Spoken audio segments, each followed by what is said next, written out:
Let me ask you a question. What could God accomplish through your life if you finally surrendered every area of it?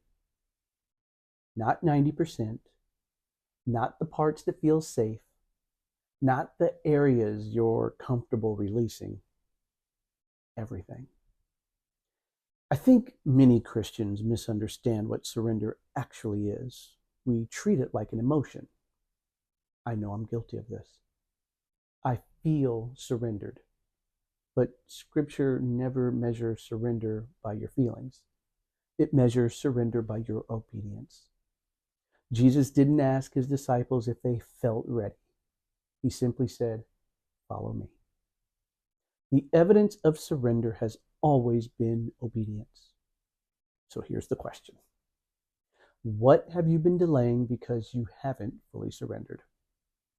Maybe it's the conversation you're avoiding, the opportunity you've been resisting, the calling you've been negotiating, the forgiveness you've been withholding, the career change you've been afraid to make, or perhaps it's even something deeper: your reputation, your need for certainty, your desire to stay in control.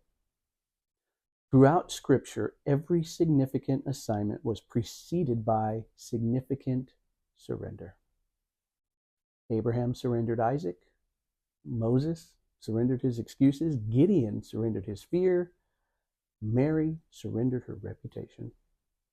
And in the Garden of Gethsemane, Jesus prayed, "Not my will, but yours be done." Before there was resurrection, there was surrender. Before there was victory, there was obedience. Maybe the greatest obstacle between you and the life God is calling you to isn't a lack of ability. It isn't a lack of opportunity. It isn't even a lack of faith. Maybe it's the parts of your life you've quietly told God are off limits. You know the ones.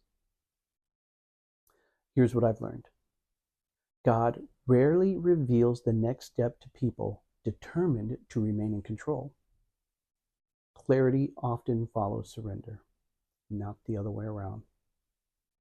We want God to show us the entire plan before we obey. I know I've been guilty of that in my life.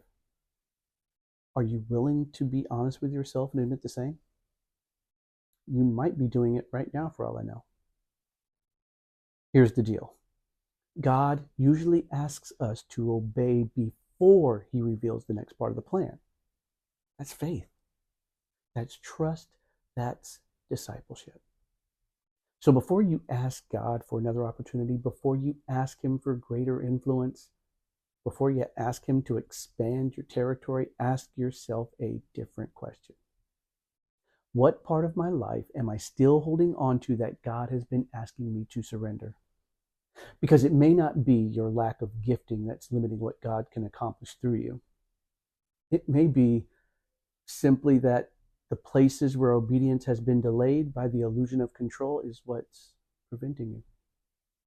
And what if the breakthrough you've been praying for has been waiting on the other side of a surrender you've been postponing? Think about it. See you next time.